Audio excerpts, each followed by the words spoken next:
Hello there. This is Raul Handa, founder and CEO of the Fortuna Group and the host of the FFTB show. And here we are again today with another fantastic human being for another life-changing conversation. The purpose of the FFTB show has always been to be able to understand and identify the motive behind what people do, their motivation, their inspiration, and how they're making a real-world impact in the world. And I'm ecstatic to have Dr. Joy with us today. Hi, Doc. How are you? Oh, doing great, Doc. Fantastic, How are you? Fantastic. Hello. I need to change my introduction. It's no longer Raul Handa. It's Dr. Raul. I got to fix that. Exactly. Fantastic. How was your flight? Spectacular. Fantastic. 14 hours. Yeah, exactly. And you were here last month. Mm-hmm. So it's like you're not like a professional. Exactly. You're taking long flights. I love Dubai. You love Dubai. Yeah. Yeah, so do I. Fantastic. Yeah, exactly. Okay. Mm-hmm. So I know everything there is to know about you. I think I do. But there is a lot that our audience would want to know. So let's start with who Dr. Joy is. Where did you grow up? Okay. What kind of life you had while you were growing up, and then obviously, we'll take to the next set of questions that I have here. Right. Well, I grew up in a very small town in Arkansas. So my mom single-handedly raised our family. Okay. My dad was a disabled veteran out of World War II. He was a medaled, honored silver medal, but he had permanently to live in the Veterans Hospital. Right. So my mom took up the reins and raised our family. Right. I'm kind of a surprise of the family. My mom and dad were 40 when they had me. Mm-hmm. My older brother and sister are 12 and 14 years older. Okay. So I was kind of the young kid on the block, or the surprise, you might say. Right. And my passion was really tennis. And that was kind of my ego wings that allowed me to get out of a small town in Arkansas and to kind of flourish in the world. Interesting. Yeah. And in your early years, your journey shifted dramatically after a life-threatening head injury that you had, and then obviously followed by a coma in college. Yeah. Can you take us back to that moment and share how that, obviously, this injury impacted you? Right. How did the spiritual awakening shape your identity and, navigated your purpose and your destiny to where you are today? Can you tell us a little bit more about that? Oh, absolutely. Have you had that one moment in your life that changed everything in your life? I did. Mine was January 1980. Sirens blaring, red and yellow lights flashing as the ambulance raced from the KKG sorority house to the Fayetteville Memorial Hospital, where I was immediately rushed into intensive care, hooked up to life support. For weeks, my family didn't know if I was going to make it or not because I kept coming in and out of coma and speaking numbers, not words. When flushing in and out of between like eternity and life at that time, I had a heaven is surreal experience. I was blinded by the light. God's loving energy reached out towards me. And he reached up and said, Joy, life is a gift. I give everyone unique gifts destined for greatness. Have you fulfilled yours? Nervous, scared. Before the accident, I was a top honor student, top, tennis player, everything else. 15 minutes later, life's red carpet got pulled out from under me. And I said, Father, I'm not done. Time stood still. Oh, I get chills when I think about that. And then as I looked up, he gestured me back and he said, Joy, you were given your name for a reason. Your mission is to find out. So that day, that moment, I learned my name, my divine purpose, and my life mission is to live, give, and share joy in the world, helping others define and align their God-given gifts and greatness. Interesting. So that's kind of me. Interesting. I love your name, though, Joy. And how you've, everything that you do today, you've integrated your name, your identity, your personality, which is amazing, Dr. Joy. All right. So you've helped train some of the most iconic champions in tennis, including Serena and Venus Williams, Andy Roddick, and Jennifer Capriati. What core qualities did you observe in these athletes, and what separates them from, good athletes to great? Good to great. Oh, absolutely. Because you really think about, most people think, oh, greatness is technical. No, it's a lot more than that. It's energetic, it's emotional, it's spiritual. And there were kind of like 5 key things that I noticed that these champions really had. Number 1, a ridiculous work ethic. They would outwork the talent. A great example was Andy Roddick. Really? At the age of 10. I was working with him at the age of 10. It was so funny. He was like a little dynamo. On a scale of 1 to 10 on intensity, he was a 20, big time. And we would have him play a practice match with an ex-pro tennis player in their mid-20s. And if he would lose a match, coach, we have to go back on the court. We've got to work on my serve until we make it perfect. That was if he lost a set. He later on then went on to get the fastest server in the world in the pro tour at 155 miles an hour. So he did pretty well on that.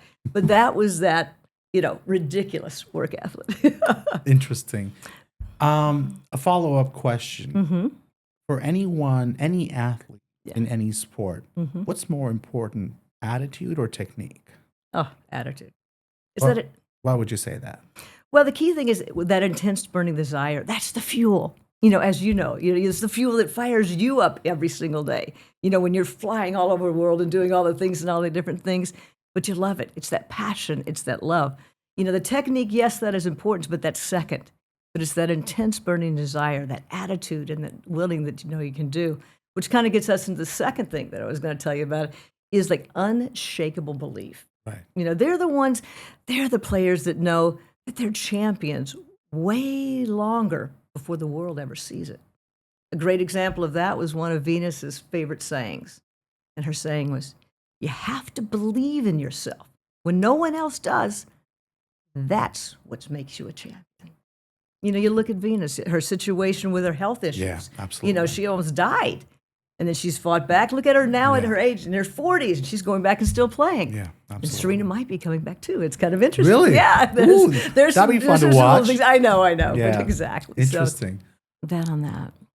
You mentioned at the start of your introduction that tennis was passion for you. You're someone who's coached people, some really big names. As a sports person, and even now you're on the court 12 hours, 14 hours a day. What's the motivation? I mean, okay, you're passionate about the sport. I mean, when you're young, you pick up a sport, you do great, you coach, you've gone through every phase that an athlete goes through. Right. And even now, and I'm not saying you're old, but I'm saying even now, you spend 12, 14 hours on the coach. My assistant keeps telling me, Dr. Joy's she's still on the court. Yeah, she's still in the court, so what's the drive? What's the adrenaline? What's the motivation? What is it that gets you out of bed every morning where you say, you know what, another day, where's my racket? I'm going to go and nail it in the court. What is it, Doc? It's the passion and the love. It's like I love seeing people grow their greatness. You know what I mean? It's like when that light bulb goes off, I can do it. I've got this. Or they get that big championship. Or they overcome a major obstacle. It's like, you really look at the great champions, the really big ones. It's really the champions master the game, but the legends master themselves. Wow. And it's themselves. That's that inner drive. It's that inner passion. It's also what makes you tick. I love seeing people succeed. I love helping people get to where they believe in themselves and they overcome a major obstacle and they get something done. That is just thrilling. As a coach, how would you train people to handle failure? Not only in their professional journey, and like you said, you give the example of Andy, right? He was in it. He was 20 on 10. Yeah. How do you look at failure yourself, and how would you train a budding champion who's going to become a legend someday to handle personal and professional failures? Because as a sports person, you never know what's going to happen tomorrow. No. An injury that can set you back, a decade in your career. Can you tell us more about very much on that. So the pretty much the things is one of my favorite persons is Nelson Mandela on this. He said, I never lose. I either win or I learned. Wow. And see, that's what I really believe is failure is you never lose if you learn something from it and you grow from it. And that's the neat thing about it. It's like you don't lose. And this is where, hey, you might have come up short in the score, but what did you learn? What valuable lessons did you learn? And hey, what can we improve to get you even better next time so the next time that you do play and they don't come out on top? Or what is the thing that you come back from after you've been totally depressed and you've got to deal with this way, or you've had an injury? How do we get you to get back up and get your confidence? That's how you instill it. Just saying, hey, what lesson do we learn? You never lose. If you learn, you never lose. Interesting. Now let's talk about your latest innovation and passion, which is pickleball. Very interesting topic. Oh, I know, yeah. I've been following pickleball's growth Yeah. over the past 3-4 years. It's crazy the number of pickleball I know. courts that have come up across Yeah. the world. You know, the community that has been created. So Yeah. having pioneered global pickleball innovation, how do you see pickleball evolving as a global sport? And not even a sport, but a movement Yeah. over the next decade or two. Oh my gosh, it is exploding. In the next decade, pickleball will become a multi-billion-dollar global industry. It will become a bridge between generations, communities, and cultures. This is what's unique about pickleball. It was funny. When I was flying over here, one of the attendants said, "Oh my gosh, yes, pickleball is the only sport that my son will play with me." I said, "Oh yes, that's so true. It's the only sport in the world you can see grandparents, parents, kids, and grandkids all on the same court having a blast." Wow. You think in other sports, oh, if you're not up to my level, oh, mom, I can't play with her. You know what I mean? This is one of the uniquenesses about the sport, and that's what is so fun about it. Interesting. Also, you look at it in the next decade, it will be a wellness platform for longevity, mobility, and brain health, which I learned from getting mine wrong a little bit. So you know what I mean. So it's just I'm just saying. Interesting. It's a big deal on that situation, and Right. it's also exciting. It's a professional sport, but now it's targeted to get into the Olympics. We're really working on that type situation. How did you come across pickleball? Was it coincidental? Was it a light bulb moment for you to create this movement? How were you introduced to the sport, and why only this sport? I'm sure as a sports person, you would have plenty of other Oh, yeah. opportunities. Yeah. How did you come across this sport, and why you chose pickleball, and that now that you're leading a global innovation Right. program to get it to the world? Right. Well, a little bit what's unique, a dear friend of mine that actually I co-authored the book Baby Boomer Tennis with, Craig Bell. He says, "Joy, it's got a cool sport here. You ought to give it a try." And I went, oh my gosh, this is fun. You know what I mean? It's like you pick up something, it's like a little kid, it's like a little light bulb goes off, and you go, wow, this is fun. But really what is really fulfilling for me, it's a baby sport. Even though it's been around since the 60s, it's only really been popular. Really? Yeah. It was originated in Seattle. Oh. Do you know you want me to tell you a little Yeah, quick please, heads up on that? please. What's kind of fun about it? Please. It originated in the 60s Okay. in Seattle. And Okay. where it came with, it was a wealthy family, and the men were about ready to go out and play golf, and the kids were bored, and they had a private tennis court, and they didn't know what to do. They said, "Okay, kids." They had a couple of paddles, a couple of waffle balls, and they said, "Okay, kids, just go play," while they could go play golf. And so the kids started hitting and having a blast. And when they hit a ball over the fence, they had a dog named Pickles. They'd run and pick up the ball and bring it back. So that's where you're thinking they pickle what? Is this a sport? We'll pick them up. Oh, wow. So some people say there's other reasons for that, but that's the thing that I love the most. I like the pickle story. It's The amazing. pickleball, things like that. But what was so funny, the kids were having so much fun, and Right. the parents started getting it. It was like, oh my gosh. See, it takes a minute to learn and a lifetime to master. And what's fun about it, anybody can have fun, even if they're geeky. I mean, I have people that have never picked up a paddle or a racket or anything, and they find life in their 60s, when, oh my gosh, I can play a sport. This is fun. Oh, I can do it, And that's the fun part of it. Interesting. And that's the uniqueness a little bit. So. Interesting. And so that's how you found the sport. That's why you chose the sport. Well, exactly. And then to help grow, it's like, to me, it was a lot of fun and a lot of passion, but I just saw the impact that it can make the world. Because I think this pickleball is the new passport to joy. Not so much, but it's like the joy of people all over the world. How can, you look at the world today, there's a lot of situations that are not so joyful. Yeah, absolutely. And this is where if we can use the sport of pickleball to influence, whether we're working in corporations, whether we're working in the medical end of things, whether we're working in, different governments or whatever, you know what I mean? What can we do to bring fun? I mean, how many sports have been played on the Wall Street Journal, right. grounds? Right. Yeah.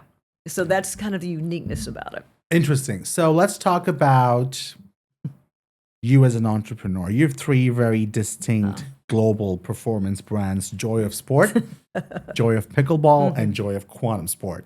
Yeah. Can you tell us a little bit about each of your global performance brands and what has been the biggest inspiration for you to build each one of these transformative platforms? Well, a lot of it at Dr. Rao is just me growing personally as an individual. You know, my ground in the tennis world, and then I get into the pickleball, and then my lifelong love of learning and growing, and how can I elevate people's lives more each and every day by doing different things and creating new things and building new things. And I realized that pretty much human performance is multifunctional. You've got the sport, you've got the psychology, you've got the energy, you've got the leadership, and you also have purpose. Right. And each of these have special roles in unlocking greatness. So for me, with Joy of Sports, that's kind of helps to develop athletes and leaders. Okay? Then we went into Joy of Pickleball. Then that is more building a global community and culture. And then the Joy of Quantum Sports is kind of my new baby, which we're doing a lot, and that is about accelerating transformation and peak performance. Oh. And so it's the Joy of Quantum Sports is we're adding neuroscience and quantum physics, the energy study, and artificial intelligence and virtual reality with elite coaching all in one. Interesting. You know, it's like train the brain, master the game. I love these what I mean? one-liners. Exactly. I'm like a little kid on This these. is amazing. I love it, you know? And that's, because it's like we've been training the body, we've been training the psychology. Right. But have we trained the brain? And for me, it's so close to home because my brain was so screwed up, because it's like, my weight was 98 pounds. I didn't know who I was, where I was, and, and I had to rebuild life from the groundworks up. But then from that, it gave me a chance like, oh my gosh, this is, what do we want to do? Okay, hey, what you believe in yourself. It's like when you have that belief in yourself, nothing is going to stop you, Absolutely. is it? And that's when we get that learning to think, train the brain. If you want to master the game, also the game of life. So there's one thing I love about you. You have so much of energy. Not because you're a sports person, but even otherwise. You've got a lot of energy. You're always smiling. You're true to your name. I mean, I don't think your parents could have named you anything else but Joy, And I love the way you've named your global performance brands, Joy of Sport, Joy of Pickleball, Joy of Quantum Sport. I think it just says so much about you as a person. Do you ever get tired, exhausted? Do you ever feel like, okay, I need to take a break? I've taken on too much. I'm giving too much. I sense you're a giver. You're spreading energy. Yeah. Do you ever feel, and I know it's a personal question, it's not a part of this, but I wanted to ask you this. Do you ever feel like, okay, I need to pause. I've been giving too much. I need to now take a break. I'm exhausted. I'm sure this has happened in the people you coach where they say like, okay, I've given too much to this sport. I need to stop now. But for you as a person, when you're always giving through all these, beautiful brands, global brands that you've built, do you ever feel exhausted and tired?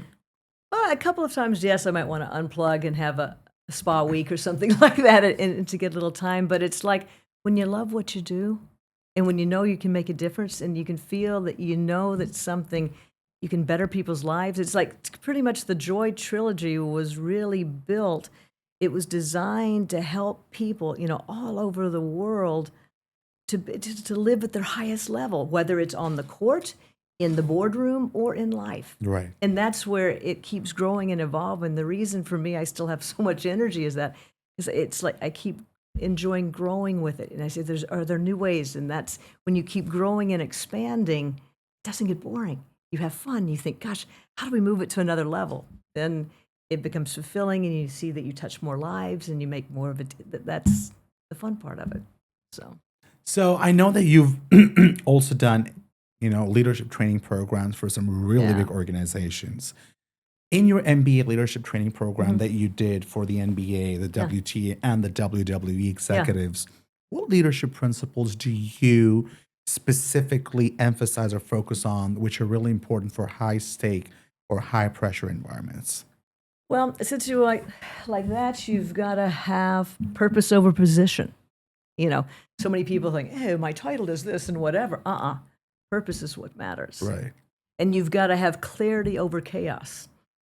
because a lot of times people get so scattered under pressure, and if you're going to know how to, to do the big thing, you're going to sink the final putt, or you're going to do the winning shot, or any of those things make the big things happen. You've got to know under pressure how to, have clarity of where you're going, what you're doing, and staying in the moment. You've also really got to make sure that it's energy over ego. It's so easy, people, in high pressure situations. You see the guys with the multi-billion-dollar contracts, even at college ages, or not. I'm not Absolutely. saying, but I'm saying I get it. You Yeah. see all of that happening, but it's like, is their energy? Is it pure? Is it wanting to go to better themselves and to be the best they can be? Right. Or is it the other things like that?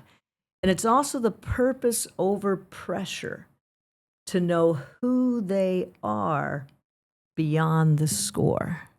Just as I said before, champions master the game, legends master themselves. And that's what we all try to decode when we find out ourselves. What makes you tick? What makes me tick? What makes your player tick? When you find those things out, then you see them light up like Christmas trees, and then enjoy life to the fullest. As a sports person, how do you, and for all the people that are going to be watching this, who probably are budding sports people, I'd read somewhere that intimidation plays a significant role psychologically in when you try and intimidate your opponent. It also affects the attitude, the technique, and the confidence. How do you make sure that the people that you're coaching and training to become champions and legends don't get intimidated by their opponent? Well, it's what's happened is when they shift to the focus of what others think of me, then there's two different places you can be. You can be in the winner's circle or the loser's square. Right. And if you want to be in the winner's circle, you have to learn to be an eagle. And you soar above where you're going. And no one else might be there, but you've got to know what you want and where you're going and what you're building and what you're growing. If you need what everybody else is doing, and like, oh, they're so good and whatever, then you're building their resume. You know what I mean? You're asking for their autograph. And then, because what you've got to do is focus on what can you be best at this moment, this day, this time, and what can you expand to the next level. And when you keep focusing on that, it's not so much who's what, who am I playing? Oh my gosh, they're so good. Then it's I said, you can either play like an eagle or you can play like a chicken. It's your choice. The chickens worry about what everybody else is doing. The eagles think about, where do I soar to the next level? And if there's turbulence, how do I get higher, and how do I get above it? How do I look down on it, and how do I find solutions?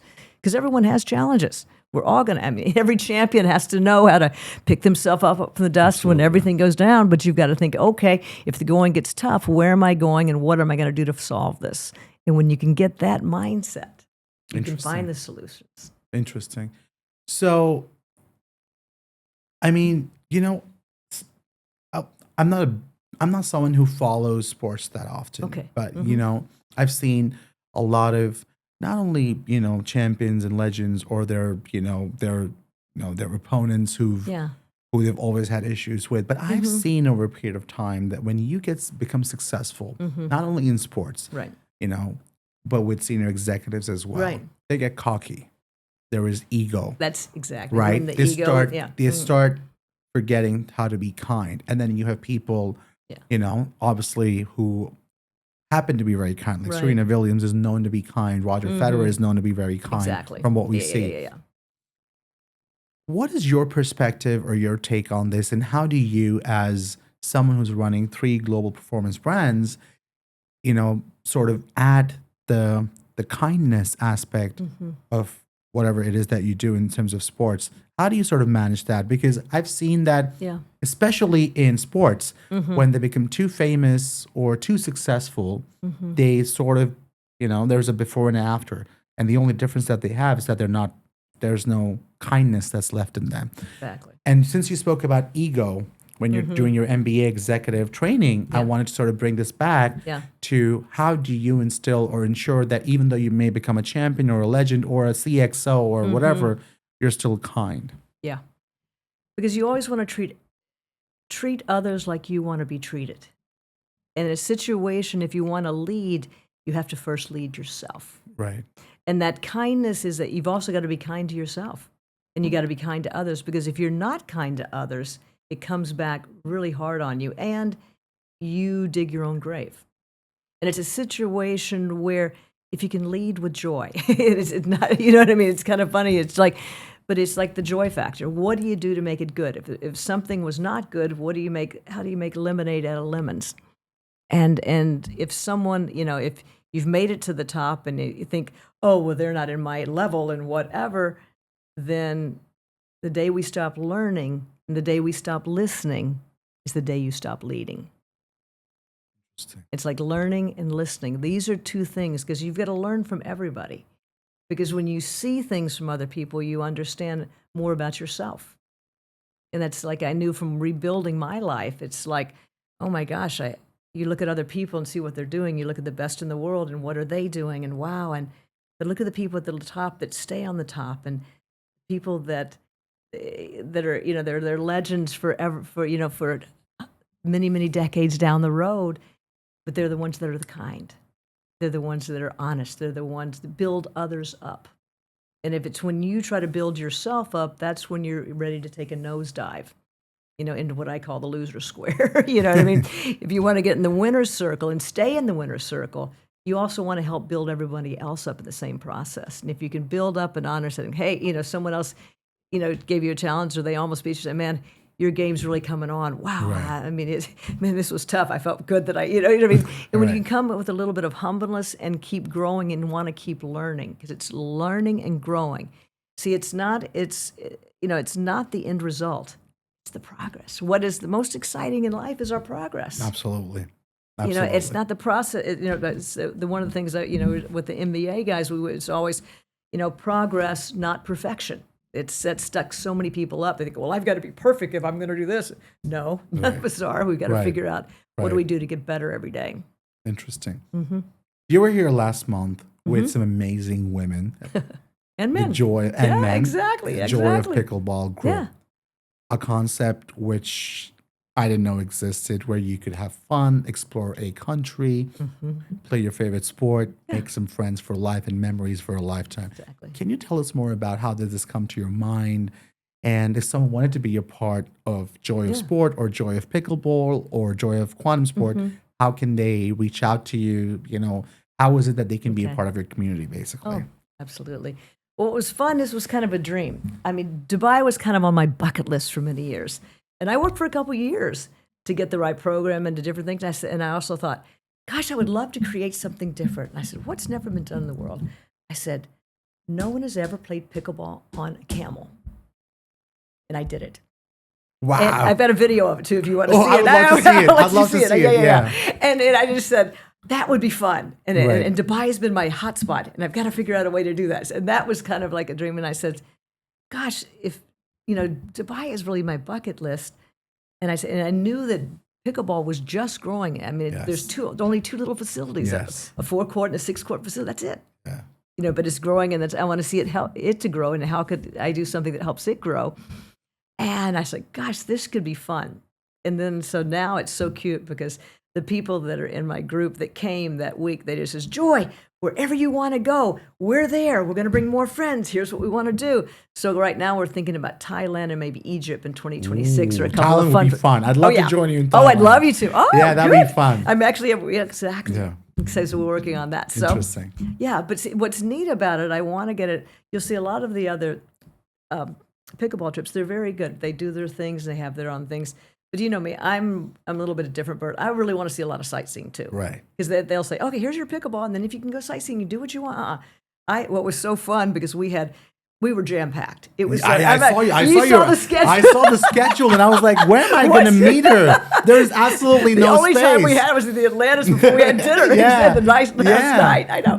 Because that's the kid in me, though. It's just like, you just wanted to get, let's make it like Disneyland. Yeah, because it was like Disneyland for adults. Absolutely. And that's the reason they're just having so much fun. So, but that's what, if people want to, you can also always look at the Joy of Pickleball or the Joy of Quantum Sports or the Joy, probably the Joy of Pickleball would be the easy one, just to look in and kind of tag in, or look at my Joy Macy LinkedIn and reach out to me a little bit on that. But interesting. So you're planning Egypt or Thailand next? Both. Okay. I would like to sign up for Thailand. That'd be fun. Thailand, we're thinking the last week in March to the first week in April. Okay. So, would love you to. Yeah, that'd be fun if I that can would- make it. I love Exactly. Thailand. I Oh, I always know. need a reason to come to Thailand. So Exactly. I think haven't it's- been there it's- yet. So yeah. that's- Oh, it'll be you- fun. So you've got to tell me. It'll be fun. And I've never played pickleball before. And so- and also I have a gift for you. Oh, you do? Yes. Okay. I was going to bring it today, and I thought maybe I shouldn't bring it, but I'll bring it to you tomorrow. Okay, perfect. It's so one I of wanted my to tell. signature paddle. Oh, really? The joy paddle. Oh. So I have to share a little joy with you. So I've got it for And you. you got to also teach me how to play because I don't know. Absolutely. How much time do you think it'll Absolutely. take for me to learn how to play pickleball? You'll be a quick study. Yeah. I think you will. Okay, Anything you fantastic. do in life, you do it quick and do it I well. do. So I do. I do. I know. That's what I could say. I knew in advance. So Alrighty. Yeah. So, guys, before we end this interview, I always try and ensure that we're able to get the essence of this person. This is what Dr. Joy is, even when she's not on camera. She's laughing, she's smiling, she's always sharing energy. So, Doc, if you could leave the world with one powerful message about bravery, leadership, and the pursuit of purpose and happiness, what would it be? Be brave enough to become the person that God created you to be. Lead from your heart. Live from your joy. And know that your purpose is bigger than any fear that you will ever encounter. Because I've learned firsthand, bravery is often silent, quiet, but it's always transformational. And just as you and Fortuna do that count bravery is something that's very important, the reason that bravery is important is because it's a key that unlocks the doorway to your destiny. Wow. Which is, it's I've lived and learned through mine. So, Ladies and gentlemen, Dr. Joy Macci, thank you so much. Thank you. Thank you so much for being here today. I love the fact thank that you. we had you take a 14-hour flight to do this interview, and she's got to get ready for tomorrow. For me, when I met you as an individual, and I want to close this off with this, is she's one of the most energetic persons I've met, and I consider myself to be exactly. a bubble of like a big burst of energy or whatever you call it. But I think what you inspire people, you motivate people. You're not afraid of sharing your failures and your wins with people. I remember our little conversation that we had. You love sharing your moment with people. You're getting a very close friend of yours too for the Fortuna tomorrow, which I really appreciate. And the fact that you flew in today for this interview and you're here talking to me today about it. So guys, if you want to be a part of Joy Pickleball, I want to be a part of it for sure in Thailand. We will have Dr. Joy's information, her social media handles, and her website posted in the description box below. Be sure to check it out. Thank you so much once again, Dr. Joy. Thank you. All right, we're going to do a shake hand Yay. this way. No, just this way for the Okay. the thumbnail.